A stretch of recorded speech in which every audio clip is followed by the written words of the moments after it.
Thank you very much. And tonight I have the high privilege and distinct honor of my own as the first president to begin the State of the Union message with these words: Madam Speaker.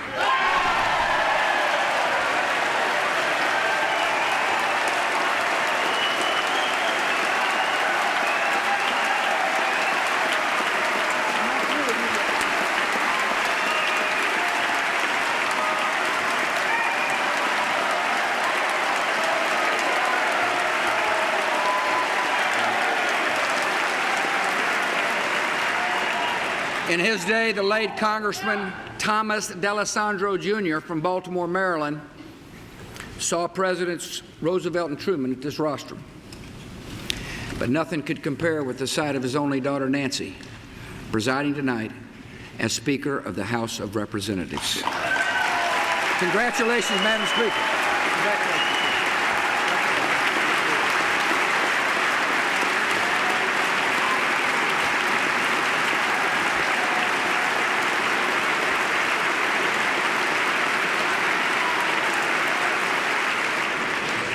Two members of the House and Senate are not with us tonight, and we pray for the recovery and speedy return of Senator Tim Johnson and Congressman Charlie Norwood.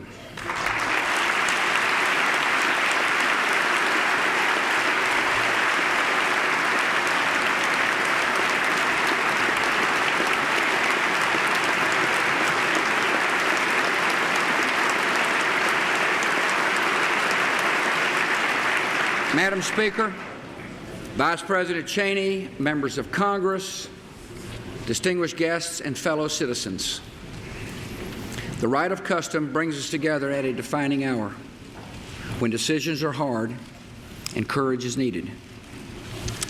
We enter the year 2007 with large endeavors underway and others that are ours to begin. In all of this, much is asked of us.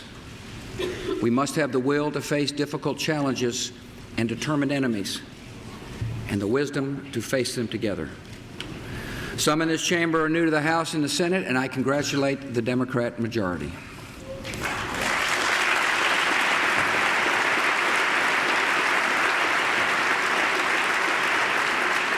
Congress has changed, but not our responsibilities. Each of us is guided by our own convictions, and to these we must stay faithful. Yet we're all held to the same standards and called to serve the same good purposes, to extend this nation's prosperity, to spend the people's money wisely, to solve problems, not leave them to future generations, to guard America against all evil, and to keep faith with those we have sent forth to defend us.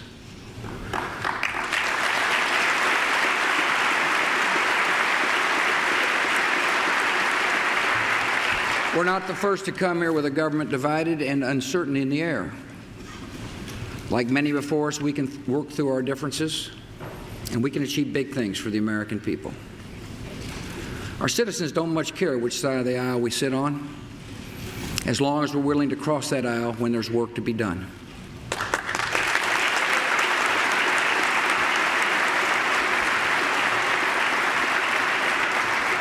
Our job is to make life better for our fellow Americans and to help them build a future of hope and opportunity, and this is the business before us tonight. A future of hope and opportunity begins with a growing economy, and that is what we have. We're now in the 41st month of uninterrupted job growth, a recovery that has created 7.2 million new jobs so far. Unemployment is low. Inflation is low. Wages are rising. This economy is on the move, and our job is to keep it that way, not with more government, but with more enterprise.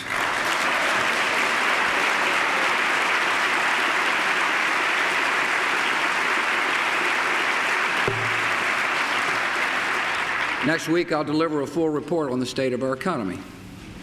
Tonight, I want to discuss 3 economic reforms that deserve to be priorities for this Congress. First, we must balance the federal budget.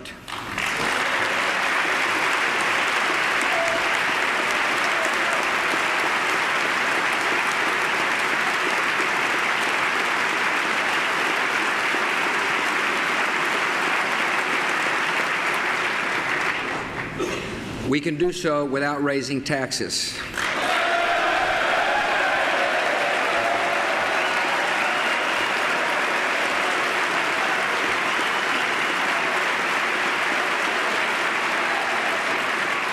What we need is spending discipline in Washington, D.C. We set a goal of cutting the deficit in half by 2009 and met that goal 3 years ahead of schedule.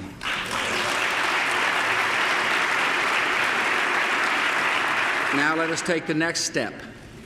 In the coming weeks, I will submit a budget that eliminates the federal deficit within the next 5 years.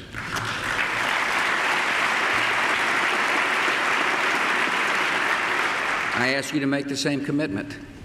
Together we can restrain the spending appetite of the federal government, and we can balance the federal budget.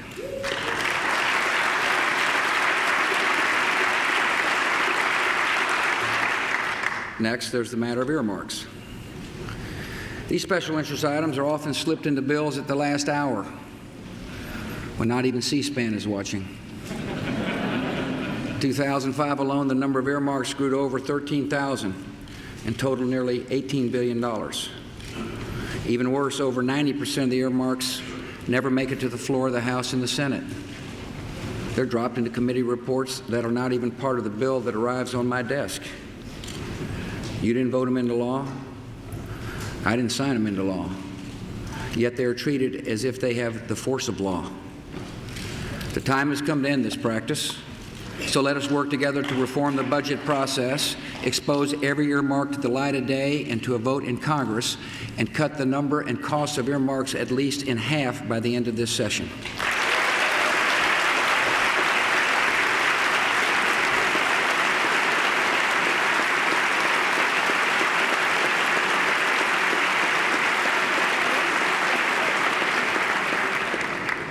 And finally, to keep this economy strong, we must take on the challenge of entitlements.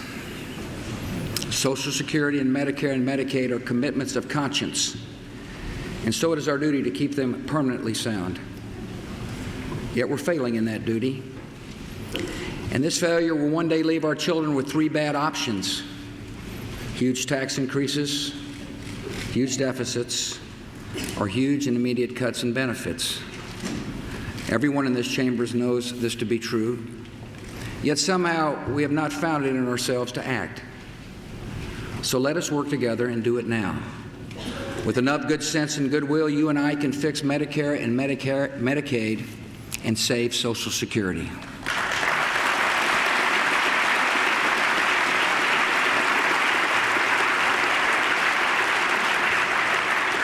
Spreading opportunity and hope in America also requires public schools that give children the knowledge and character they need in life. 5 years ago, we rose above partisan differences to pass the No Child Left Behind Act, preserving local control, raising standards, and holding schools accountable for results. And because we acted, students are performing better in reading and math, and minority students are closing the achievement gap. Now the task is to build on this success without watering down standards, without taking control from local communities, and without backsliding and calling it reform. We can lift student achievement even higher by giving local leaders flexibility to turn around failing schools, and by giving families with children stuck in failing schools the right to choose someplace better.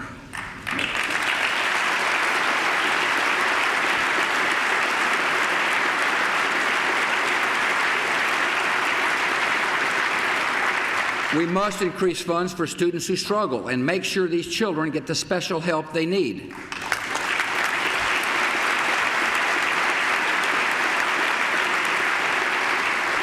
And we can make sure our children are prepared for the jobs of the future and our country is more competitive by strengthening math and science skills. The No Child Left Behind Act has worked for America's children, and I ask Congress to reauthorize this good law.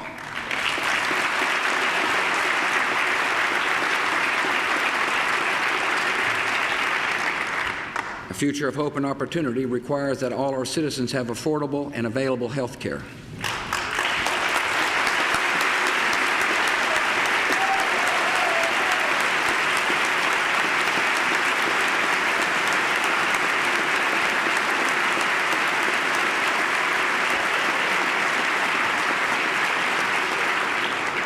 When it comes to health care, government has an obligation to care for the elderly, the disabled, and poor children, and we will meet those responsibilities. For all other Americans, private health insurance is the best way to meet their needs.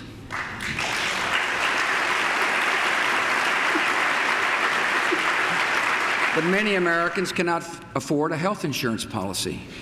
And so tonight I propose two new initiatives to help more Americans afford their own insurance.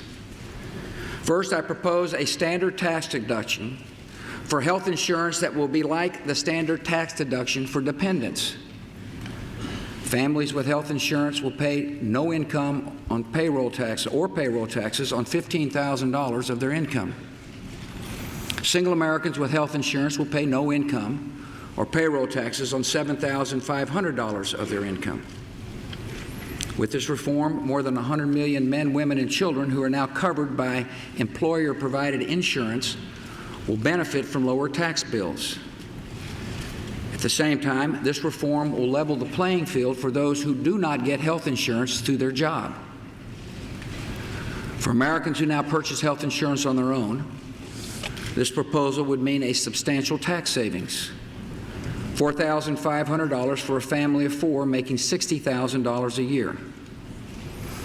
And for the millions of other Americans who have no health insurance at all, this deduction would help put a basic private health insurance plan within their reach. Changing the tax code is a vital and necessary step to making health care affordable for more Americans.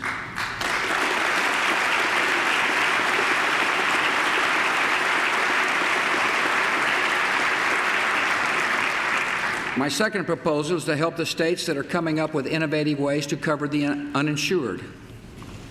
States that make basic private health insurance available to all their citizens should receive federal funds to help them provide this coverage to the poor and the sick. I've asked the Secretary of Health and Human Services to work with Congress to take existing federal funds and use them to create affordable choices grants.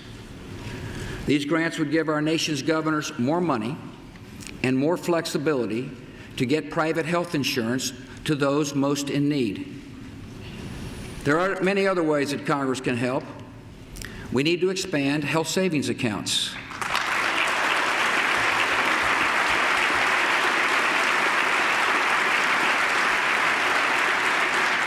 We need to help small businesses through association health plans.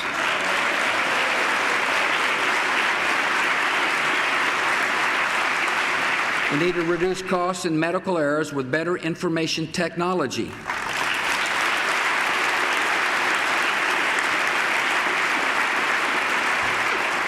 We will encourage price transparency, and to protect good doctors from junk lawsuits, we need to pass medical liability reform.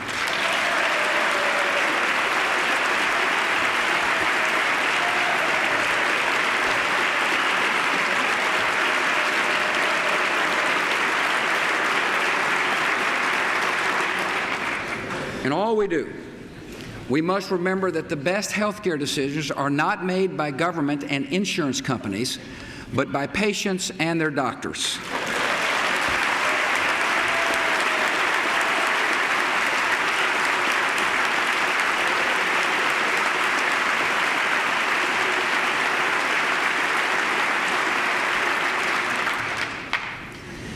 Extending hope and opportunity in our country requires an immigration system worthy of America, with laws that are fair and borders that are secure. When laws and borders are routinely violated, this harms the interests of our country. To secure our border, we're doubling the size of the Border Patrol and funding new infrastructure and technology. Yet even with all these steps, we cannot fully secure the border unless we take pressure off the border. And that requires a temporary worker program. We should establish a legal and orderly path for foreign workers to enter our country to work on a temporary basis. As a result, they won't have to try to sneak in. And that will leave border agents free to chase down drug smugglers and criminals and terrorists.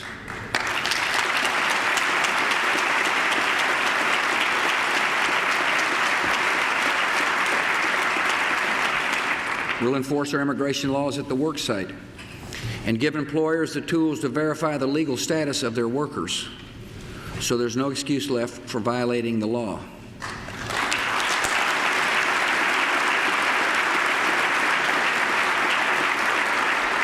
We need to uphold the great tradition of the melting pot that welcomes and assimilates new arrivals.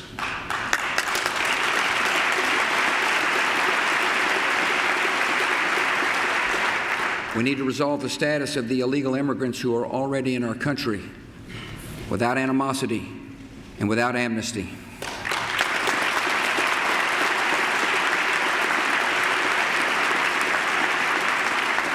Convictions run deep in this capital when it comes to immigration. Let us have a serious, civil, and conclusive debate so that you can pass and I can sign comprehensive immigration reform into law.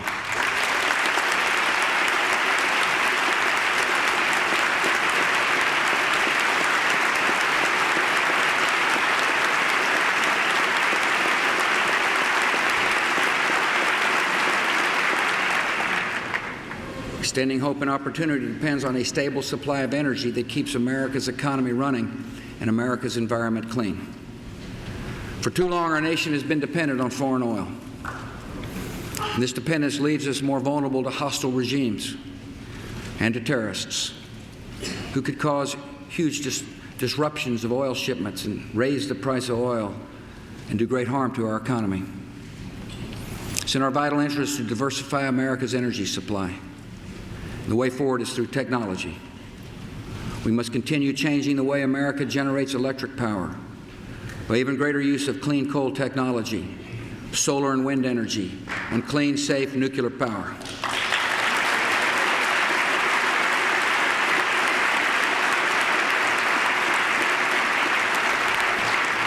We need to press on with battery research for plug-in and hybrid vehicles and expand the use of clean diesel vehicles and biodiesel fuel.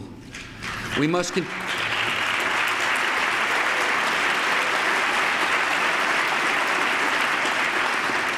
continue investing in new methods of producing ethanol.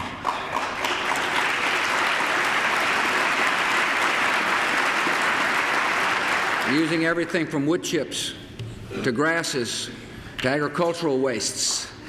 We made a lot of progress thanks to good policies here in Washington and the strong response of the market. And now even more dramatic advances are within reach. Tonight I ask Congress to join me in pursuing a great goal. Let us build on the work we've done and reduce gasoline usage in the United States by 20% in the next 10 years.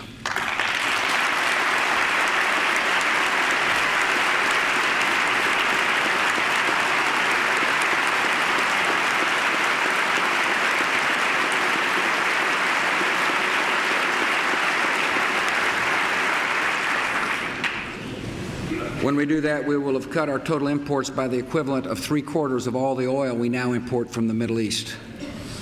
To reach this goal, we must increase the supply of alternative fuels by setting a mandatory fuel standard to require 35 billion gallons of renewable and alternative fuels in 2017, and that is nearly 5 times the current target.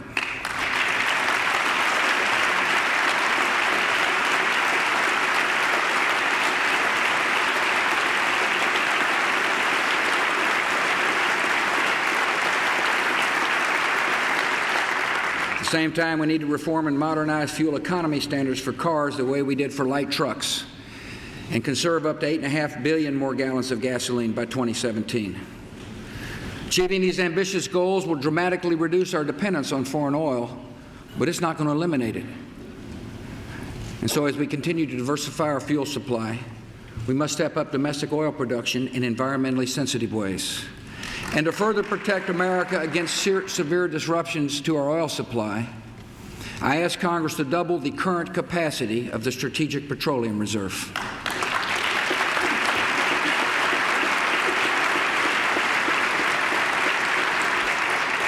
America is on the verge of technological breakthroughs that will enable us to live our lives less dependent on oil. And these technologies will help us be better stewards of the environment, and they will help us to confront the serious challenge of global climate change.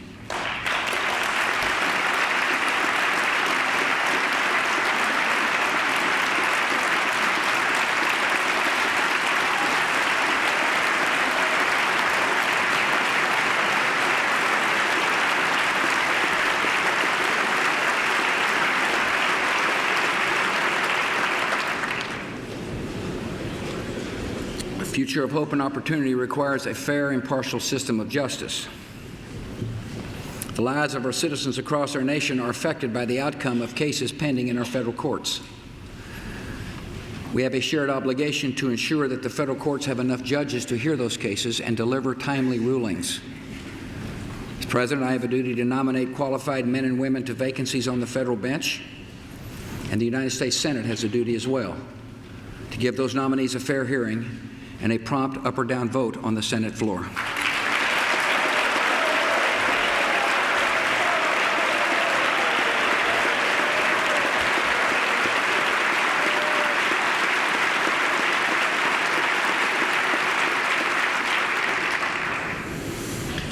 For all of us in this room, there's no higher responsibility than to protect the people of this country from danger. 5 years have come and gone since we saw the scenes and felt the sorrow that the terrorists can cause. We've had time to take stock of our situation. We've added many critical protections to guard the homeland. We know with certainty that the horrors of that September morning were just a glimpse of what the terrorists intend for us unless we stop them. With the distance of time, we find ourselves debating the causes of conflict and the course we have followed. Such debates are essential when a great democracy faces great questions. And one question has surely been settled, that to win the war on terror, we must take the fight to the enemy.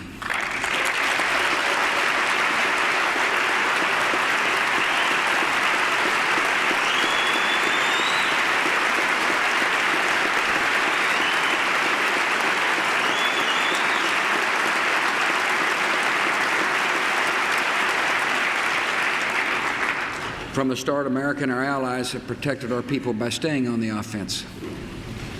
The enemy knows that the days of comfortable sanctuary, easy movement, steady financing, and free-flowing communications are long over. For the terrorists, life since 9/11 has never been the same. Our success in this war is often measured by the things that did not happen. We cannot know the full extent of the attacks that we and our allies have prevented. But here's some of what we do know. We stopped an al-Qaeda plot to fly a hijacked airplane into the tallest building on the West Coast. We broke up a Southeast Asian terrorist cell grooming operatives for attacks inside the United States. We uncovered an al-Qaeda cell developing anthrax to be used in attacks against America. And just last August, British authorities uncovered a plot to blow up passenger planes bound for America over the Atlantic Ocean. For each life saved, we owe a debt of gratitude to the brave public servants who devote their lives to finding the terrorists and stopping them.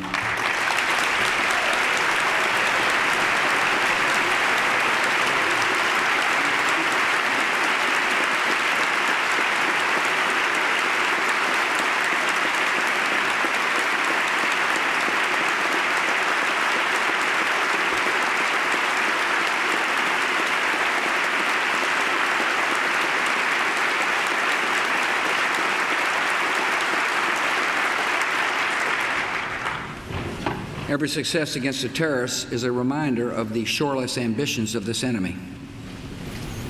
The evil that inspired and rejoiced in 9/11 is still at work in the world.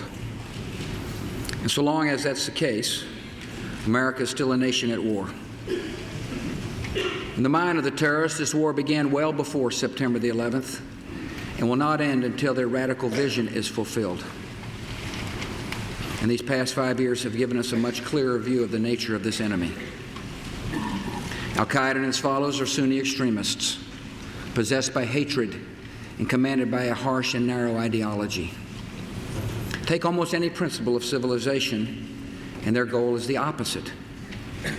They preach with threats, instruct with bullets and bombs, and promise paradise for the murder of the innocent. Our enemies are quite explicit about their intentions. They want to overthrow moderate governments and establish safe havens from which to plan and carry out new attacks on our country. By killing and terrorizing Americans, they want to force our country to retreat from the world and abandon the cause of liberty. They would then be free to impose their will and spread their totalitarian ideology. Listen to this warning from the late terrorist Zarqawi. We will sacrifice our blood and bodies to put an end to your dreams, and what is coming is even worse. Osama bin Laden declared death is better than living on this earth with the unbelievers among us. These men are not given idle words, and they are just one camp in the Islamist radical movement. In recent times, it has also become clear that we face an escalating danger from Shia extremists who are just as hostile to America and are also determined to dominate the Middle East. Many are known to take direction from the regime in Iran, which is funding and arming terrorists like Hezbollah, a group second only to al-Qaeda in the American lives it has taken. The Shia and Sunni extremists are different faces of the same totalitarian threat. Whatever slogans they chant, when they slaughter the innocent, they have the same wicked purposes. They want to kill Americans, kill democracy in the Middle East, and gain the weapons to kill on an even more horrific scale. In the 6 years since our nation was attacked, I wish I could report to you that the dangers have ended. They have not.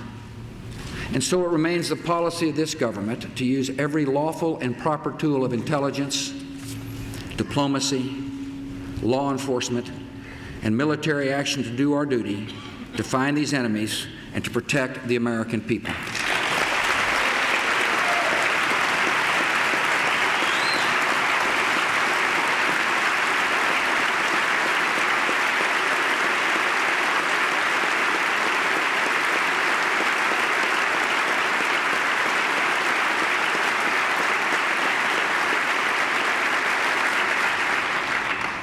This war is more than a clash of arms.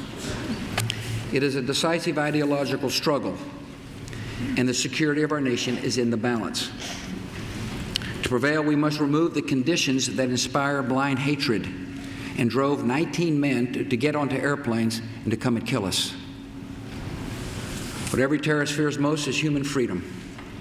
Societies where men and women make their own choices, answer to their own conscience, and live by their hopes instead of their resentments. Free people are not drawn to violent and malignant ideologies, and most will choose a better way when they're given a chance. So we advance our own security interests by helping moderates and reformers and brave voices for democracy.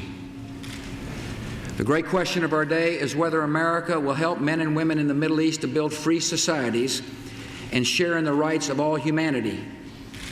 And I say, for the sake of our own security, we must.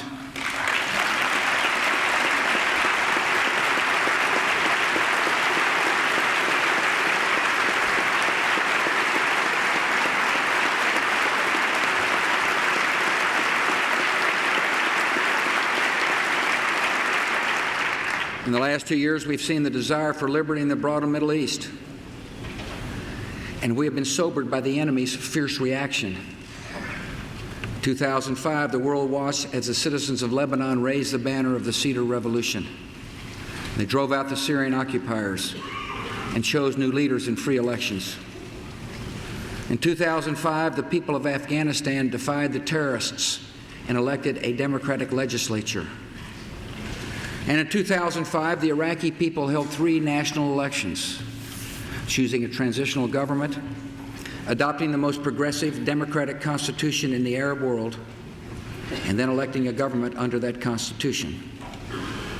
Despite endless threats from the killers in their midst, nearly 12 million Iraqi citizens came out to vote in a show of hope and solidarity that we should never forget. A thinking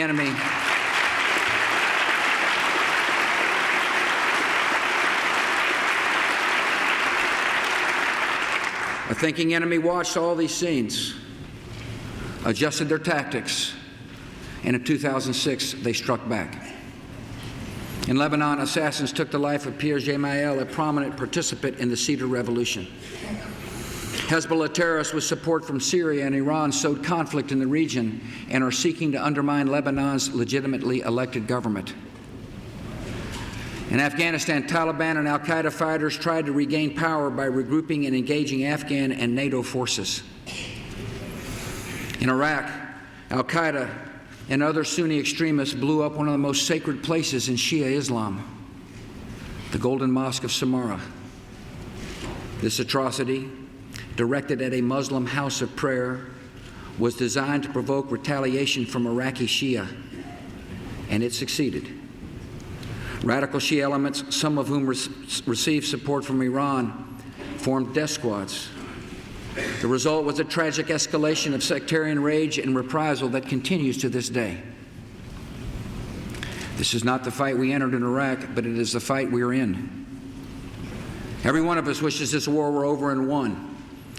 Yet it would not be like us to leave our promises unkept, our friends abandoned, and our own security at risk.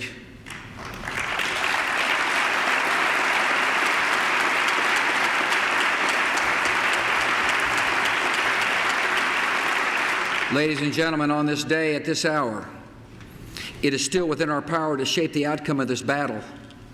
Let us find our resolve and turn events toward victory.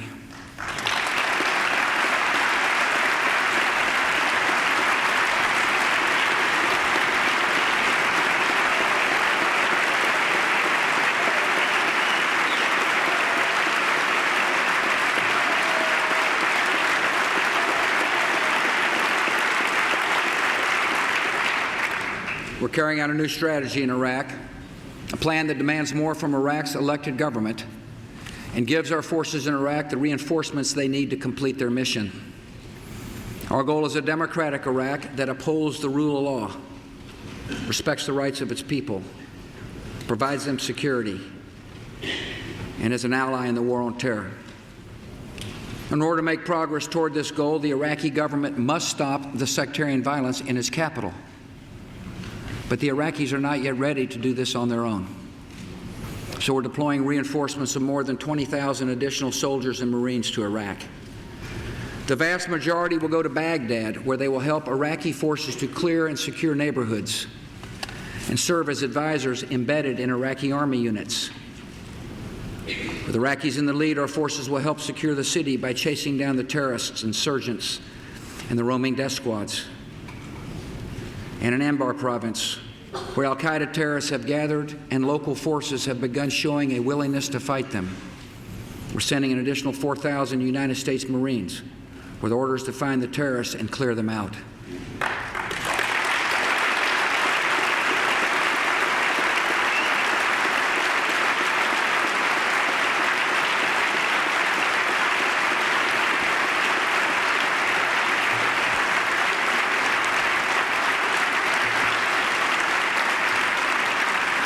We didn't drive al-Qaeda out of their safe haven in Afghanistan, only to let them set up a new safe haven in a free Iraq. People of Iraq want to live in peace, and now it's time for their government to act. Iraq's leaders know that our commitment is not open-ended. They have promised to deploy more of their own troops to secure Baghdad, and they must do so.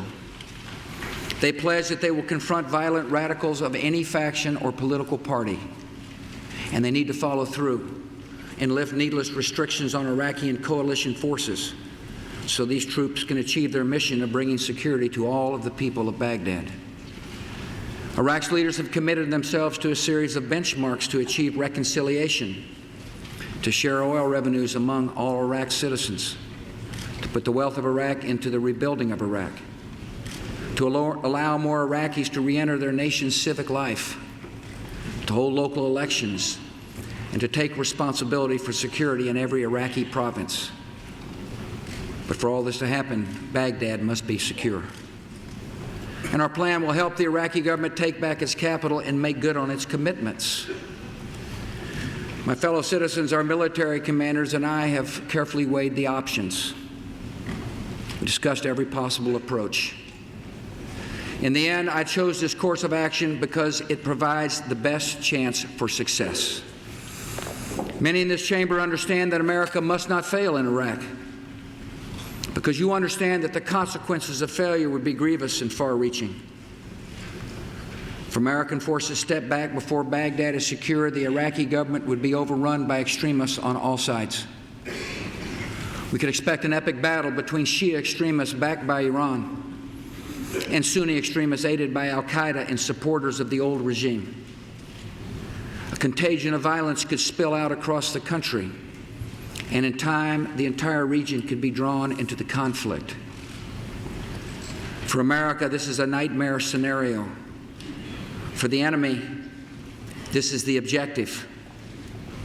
Chaos is the greatest ally, their greatest ally in this struggle.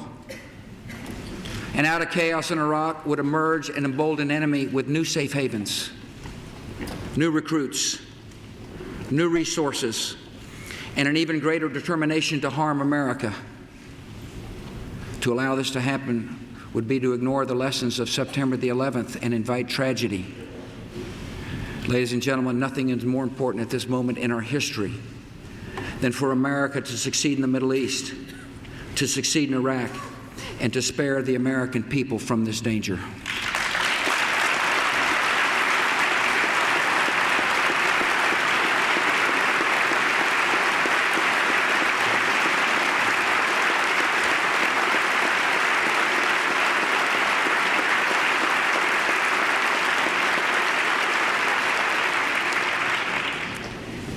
This is where matters stand tonight, in the here and now.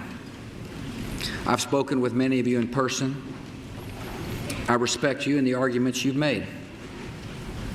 We went into this largely united in our assumptions and in our convictions. And whatever you voted for, you did not vote for failure. Our country is pursuing a new strategy in Iraq, and I ask you to give it a chance to work. And I ask you to support our troops in the field and those on their way.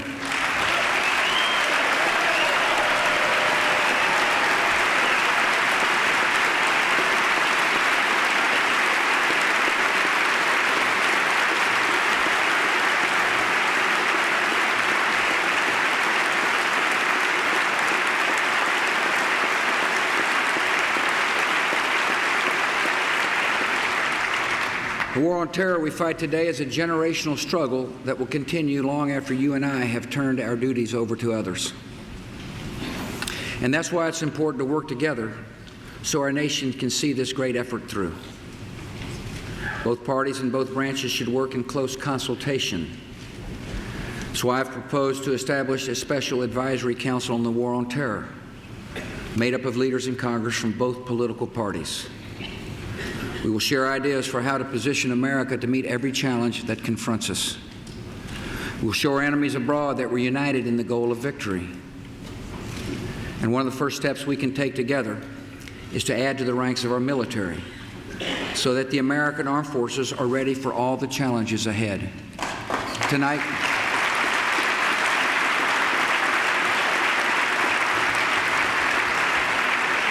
I ask the Congress to authorize an increase in the size of our active Army and Marine Corps by 92,000 in the next 5 years.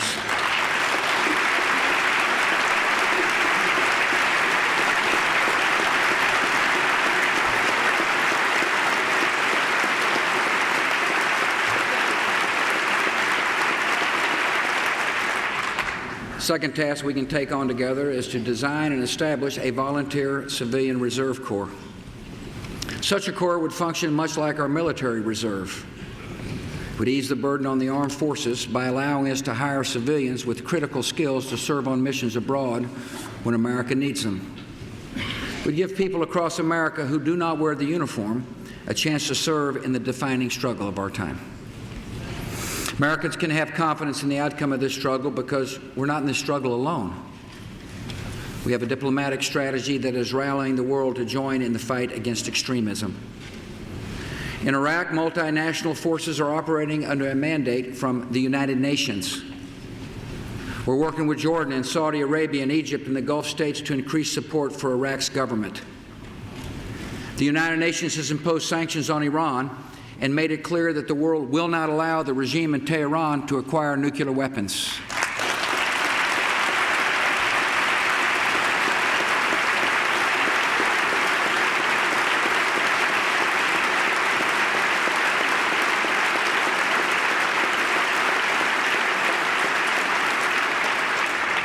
Other members of the Quartet, the UN, the EU, and Russia were pursuing diplomacy to help bring peace to the Holy Land and pursuing the establishment of a democratic Palestinian state living side by side with Israel in peace and security.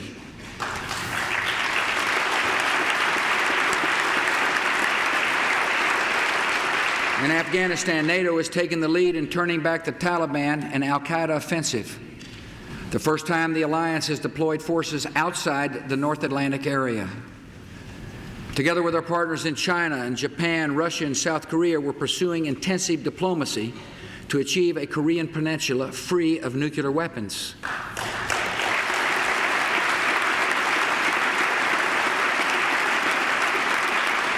We will continue to speak out for the cause of freedom in places like Cuba, Belarus, and Burma, and continue to awaken the conscience of the world to save the people of Darfur.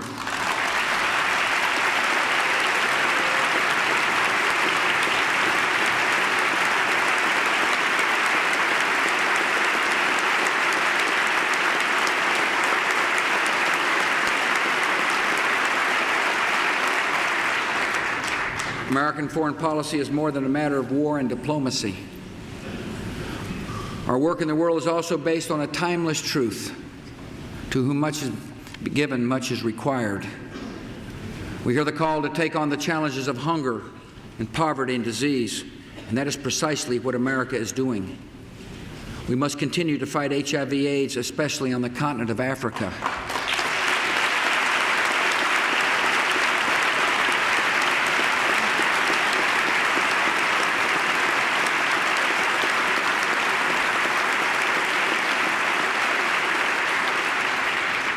Because you funded the emergency plan for AIDS relief, the number of people receiving life-saving drugs has grown from 50,000 to more than 800,000 in 3 short years.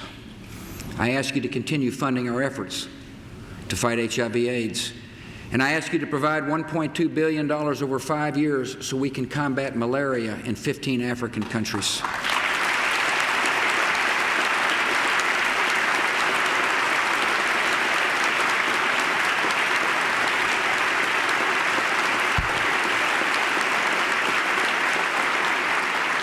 I ask that you fund the Millennium Challenge account so that American aid reaches the people who need it in nations where democracy is on the rise and corruption is in retreat.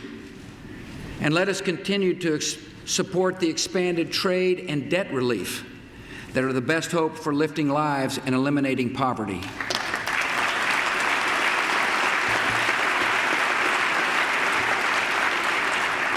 When America serves others in this way, we show the strength and generosity of our country. These deeds reflect the character of our people. The greatest strength we have is the heroic kindness and courage and self-sacrifice of the American people. You see this spirit often if you know where to look. And tonight, we need only look above to the gallery. Dikembe Mutombo grew up in Africa amid great poverty and disease. He came to Georgetown University on a scholarship to study medicine. Coach John Thompson took a look at Dikembe and had a different idea. Dikembe became a star in the NBA and a citizen of the United States. But he never forgot the land of his birth or the duty to share his blessings with others. He built a brand new hospital in his old hometown. A friend has said of this good-hearted man, Mutombo believes that God has given him this opportunity to do great things. And we're proud to call this son of the Congo a citizen of the United States of America.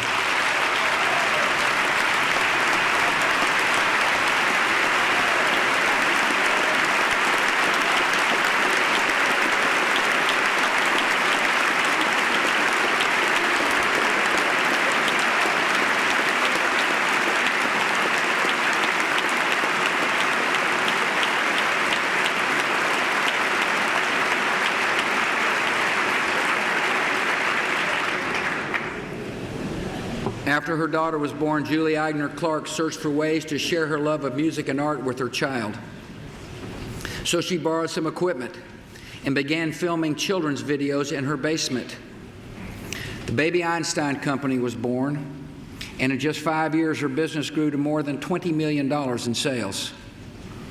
November 2001, Julie sold Baby Einstein to Walt Disney Company, and with her help, Baby Einstein has grown into a $200 million business.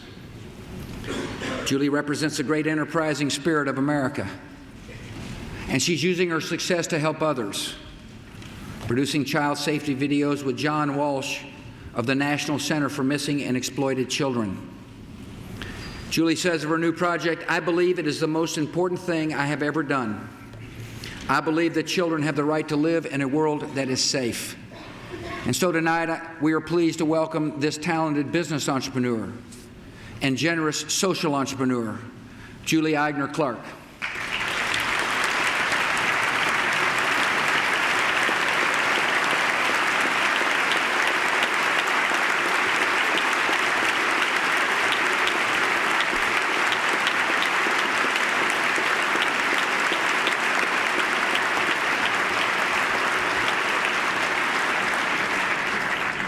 Three weeks ago, Wesley Autry was waiting at a Harlem subway station with his two little girls when he saw a man fall into the path of a train.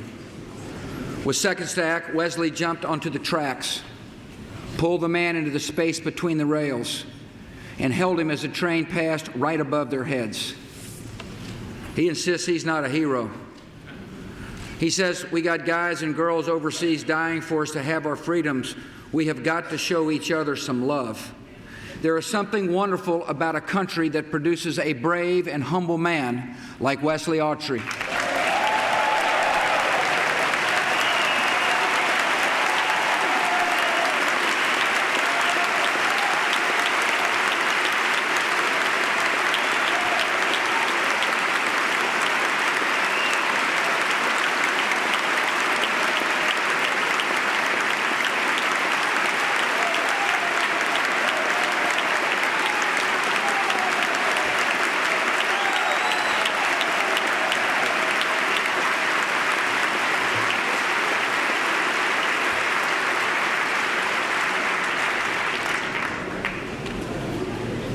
Tommy Riemann was a teenager pumping gas in Independence, Kentucky when he enlisted in the United States Army. In December 2003, he was on a reconnaissance mission in Iraq when his team came under heavy enemy fire. From his Humvee, Sergeant Riemann returned fire. He used his body as a shield to protect his gunner. He was shot in the chest and arm and received shrapnel wounds to his legs, yet he refused medical attention and stayed in the fight. He helped to repel a second attack, firing grenades at the enemy's position. For his exceptional courage, Sergeant Riemann was awarded the Silver Star. And like so many other Americans who have volunteered to defend us, he has earned the respect and the gratitude of our entire country.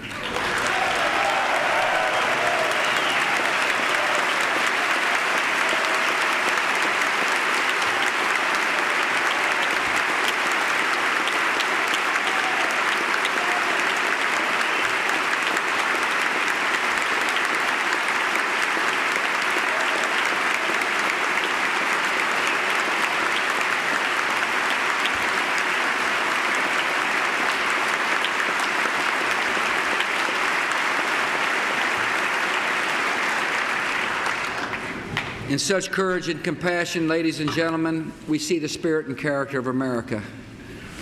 And these qualities are not in short supply.